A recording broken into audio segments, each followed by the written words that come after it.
Selamat datang kembali. Kita langsung masuk aja nih ke pembahasan kita kali ini. Kita mau menelusuri salah satu narasi yang paling memikat ya, tapi kadang juga problematis. Soal kejeniusan, mitos si jenius pemberontak.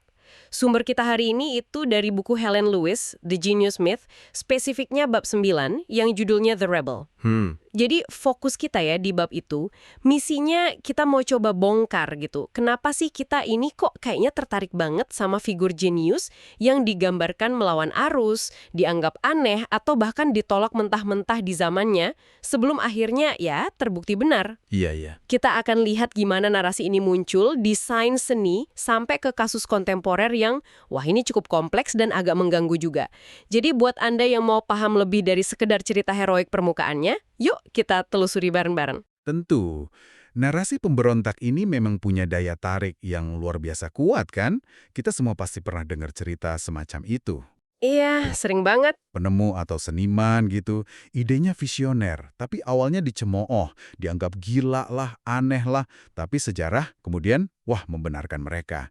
Nah, dalam penelusuran materi dari Lewis ini, kita akan coba uji narasi itu. Oke. Mana sih bagian yang emang sesuai fakta sejarah, mana yang mungkin agak dilebih-lebihkan ya, biar ceritanya lebih dramatis. Dan kenapa juga penting buat Anda untuk bisa membedakannya. Oke, mari kita mulai bedah lapisan pertamanya nih. Narasi klasik si jenius yang ditertawakan.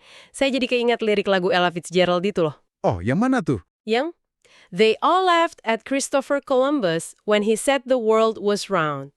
They all laughed when Edison recorded sound. Itu kan kayaknya pas banget ya menangkap moodnya. Tapi apa iya sejarahnya kayak gitu?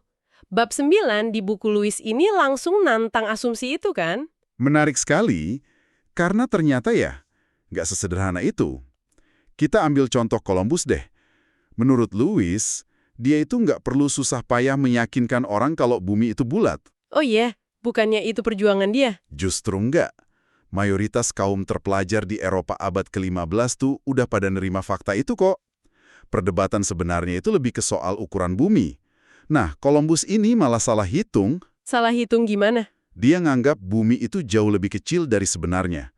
Makanya dia pede banget bisa sampai Asia lewat jalur barat.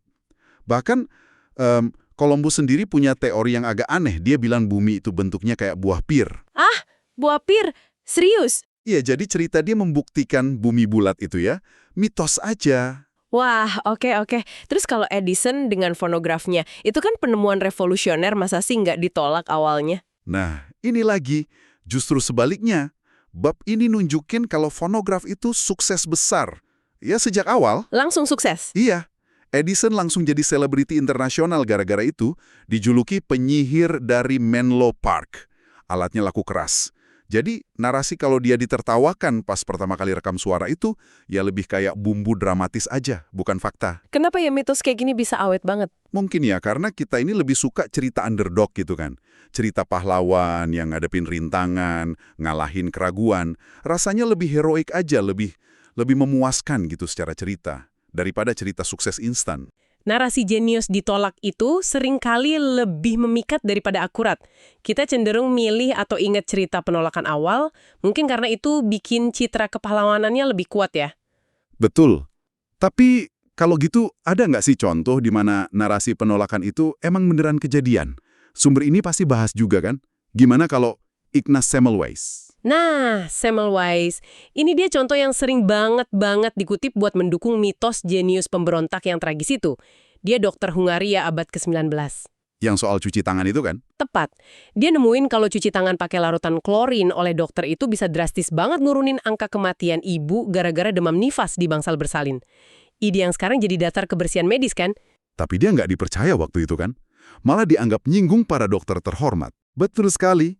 Teorinya, meskipun didukung data empiris yang kuat loh dari kliniknya sendiri, tetap aja ditolak sama banyak kalangan medis mapan saat itu. Kenapa ditolak? Ya mereka tersinggung lah. Dengan implikasi kalau mereka lah yang bawa partikel mayat gitu. Dari ruang otopsi ke bangsal bersalin. Terus Semmelweis sendiri juga dikenal punya kepribadian yang agak sulit ya. Kurang diplomatis gitu. Cara nyampein idenya, mungkin itu juga memperburuk keadaan. Terus gimana nasibnya? Akhirnya, dia kehilangan pekerjaan, terus mengalami gangguan mental, dan meninggalnya tragis banget di rumah sakit jiwa. Ironisnya, kemungkinan karena infeksi luka, kondisi yang justru dia pengen cegah. Kisahnya emang tragis dan idenya benar. Jadi ini contoh nyata penolakan yang berakibat fatal dong. Iya, tapi... Nah, disinilah letak bahayanya. Seperti yang diperingatkan dalam buku Lewis. Kita nggak bisa pakai kasus Semmelweis sebagai bukti kalau semua ide yang ditolak pada masanya itu pasti benar. Itu kekeliruan logika. Maksudnya? Sejarah sains itu juga penuh kok sama ide-ide yang ditolak karena emang terbukti salah. Ingat teori phlogiston buat ngejelasin pembakaran. Atau mesmerism soal magnetisme hewan. Atau frenologi yang baca karakter dari benjolan kepala. Oh iya, pernah dengar itu. Nah, itu semua pernah populer atau punya pendukung kuat. Tapi akhirnya kan terbukti keliru dan ditinggalin. Jadi penolakan dari komunitas ilmiah atau masyarakat luas itu sendiri ya bukan jaminan kebenaran sebuah ide. Kita harus hati-hati biar nggak kejebak sama romantisme pemberontakan doang. Oke, paham. Dan narasi pemberontak ini kan nggak cuma ada di dunia sains saja. Tentu saja. Di dunia seni, contoh kaum impresionis Prancis di abad ke-19 itu terkenal banget. Mereka benar-benar ngelawan arus kemapanan seni waktu itu kan? Tepat sekali. Kalangan mapan, terutama Académie des Beaux-Arts, yang ngontrol Salon Paris, pameran seni paling bergengsi saat itu, nganggap lukisan mereka itu kasar, nggak selesai, kayak sketsa doang. Karena tekniknya beda ya. Iya, teknik kuas mereka yang lepas, fokus ke efek cahaya sesaat, pilihan subjeknya juga keseharian, itu dianggap radikal dan nggak layak banget. Mereka ditolak berkali-kali sama Salon, makanya akhirnya nekat bikin pameran independen sendiri tahun 1874 di studionya fotografer Nadar. Dan disitulah muncul istilah impresionisme itu sendiri dari sebuah ulasan yang ngejek bukan? Benar. Ada kritikus namanya Louis Leroy, dia nulis ulasan sarkastik tentang pameran itu, dia ngambil judul lukisan Monet, Impression, Sunrise, terus dijadiin ejekan buat seluruh kelompok itu. Nulis apa dia? Dia nulis kira-kira gini, kertas dinding yang baru mulai dipasang aja jauh lebih selesai daripada pemandangan laut ini. Ironis banget kan? Nama ejekan itu malah yang kemudian dipakai dan jadi identitas gerakan mereka. Haha, iya juga ya. Terus gimana nilai karyanya waktu itu? Pasti jauh beda sama sekarang kan? Oh, jauh banget. Buku Lewis nyatet, lukisan-lukisan yang sekarang nilainya puluhan sampai ratusan juta dolar itu, dulu awalnya dijual murah banget. Kalaupun laku ya. Contohnya? Impressionis Sunrise punya Monet itu dibeli cuma 800 franc. Lumayan sih, tapi yang nggak fantastis. Bahkan sempat dijual rugi beberapa tahun kemudian. Ini nunjukin banget gimana persepsi, selera, nilai artistik itu bisa berubah drastis seiring waktu. Mirip kasus Mona Lisa ya, yang baru ngetop banget setelah dicuri. Nah, itu dia. Mirip. Peristiwa eksternal, konteks sejarah, semua ikut ngebentuk cara kita mandang dan nilai sebuah karya. Buat Anda nih, ini pengingat penting kalau penilaian jenius atau masterpiece itu seringkali nggak instan dan bisa banget dipengaruhi faktor di luar karya itu sendiri. Oke, sekarang kita pindah ke ikon pemberontak sains lain yang legendaris banget, Galileo Galilei. Konfliknya sama gereja Katolik di abad ke-17 soal model heliosentris, bumi ngelilingin matahari, itu kan jadi simbol pertarungan sains versus dogma. Dan ada kutipan terkenal itu. Eppur si muove, namun bumi tetap bergerak. Kutipan yang katanya dibisikin Galileo setelah dipaksa narik pandangannya di depan Inkuisisi. Citranya kuat banget kan? Si jenius yang tahu kebenaran dipaksa tunduk tapi tetap teguh di hati. Tapi, apakah itu beneran kejadian? Bab ini pasti ngupas ini kan? Nah, ini dia bagian yang sangat menarik dari pembahasan Lewis. Frasa Eppur si muove itu hampir 100% pasti apokrif. Apokrif, maksudnya? Nggak otentik, nggak ada bukti dari zaman itu kalau Galileo pernah ngomong gitu. Kutipan itu baru muncul di biografi yang ditulis lebih dari seabad setelah kematiannya. Kemungkinan besar ia diciptain aja buat nambah efek dramatis ke ceritanya. Wah, jadi salah satu momen paling ikonik dalam sejarah pemberontakan ilmiah itu kemungkinan besar fiksi dong. Kemungkinan besar begitu. Dan ini penting karena, seperti yang ditekankan Lewis, cerita Galileo itu sebenarnya jauh lebih kompleks dan menarik daripada sekedar kisah martir sains ngelawan otoritas jahat. Lebih kompleks gimana? Galileo itu bukan cuma pemikir brilian, tapi dia juga seorang maker, pembuat alat yang sangat terampil. Maksudnya kemampuan teknisnya sama pentingnya gitu sama idenya. Tepat sekali. Kunci penemuan-penemuan astronomisnya itu ya kemampuannya bikin teleskop dengan lensa yang jauh-jauh lebih bagus daripada yang ada pada masanya. Seberapa bagus? Teleskop awal itu kan perbesarannya paling cuma 3x ya. Nah, Galileo berhasil bikin teleskop dengan perbesaran sampai 20x, bahkan ada yang bilang 30x. Gambarnya juga lebih jernih. Ini bukan untung-untungan, ini soal keahlian tinggi dia ngasah lensa. Dan teleskop super inilah yang bikin dia bisa lihat hal-hal yang belum pernah dilihat sebelumnya. Persis, pakai teleskopnya itu, dia bisa lihat bulan-bulannya Jupiter. Ini nunjukin ada pusat orbit selain bumi kan. Terus dia lihat permukaan bulan itu nggak mulus, tapi penuh kawah dan gunung. Ini nantang ide benda langit sempurna.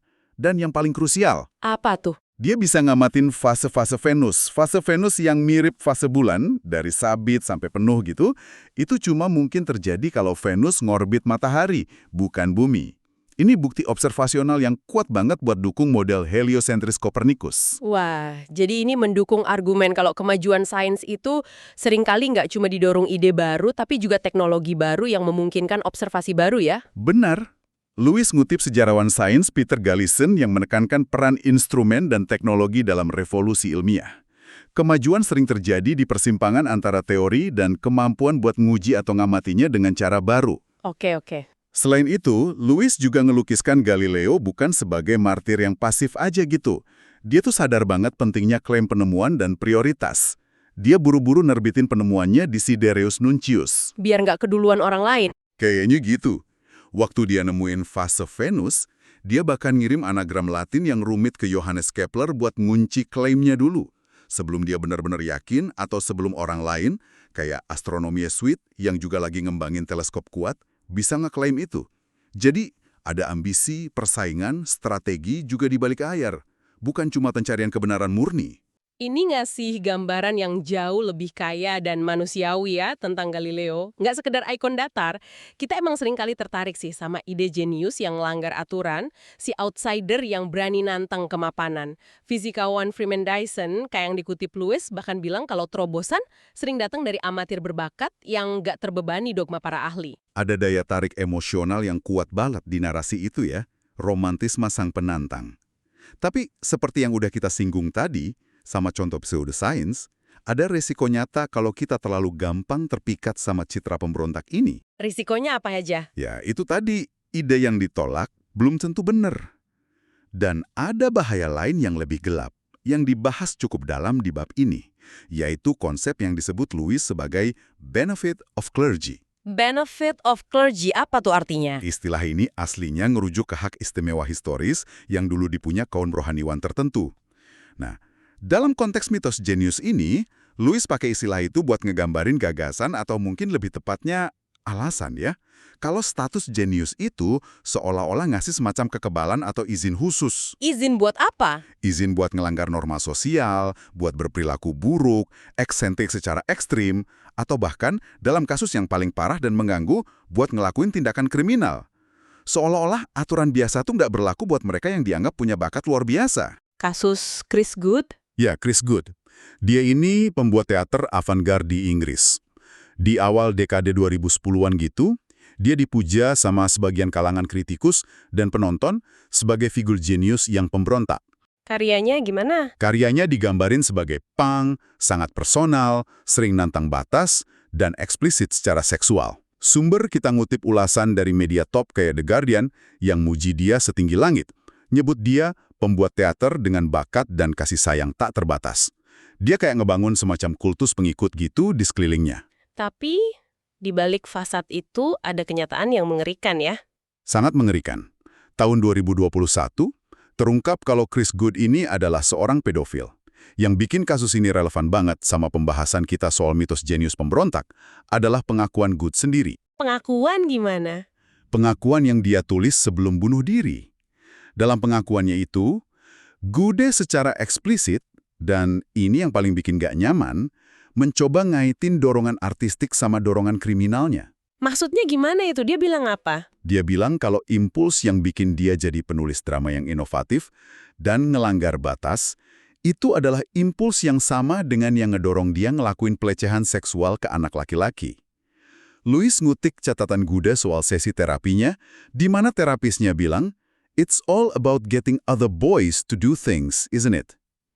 Kalimat yang dicatat sama Gude seolah ngerangkum hubungan mengerikan antara manipulasi di seninya dan manipulasi di kejahatannya. Astaga, ini benar-benar mimpi buruk. Dan kasus ini kan muncul di era pasca MeToo ya.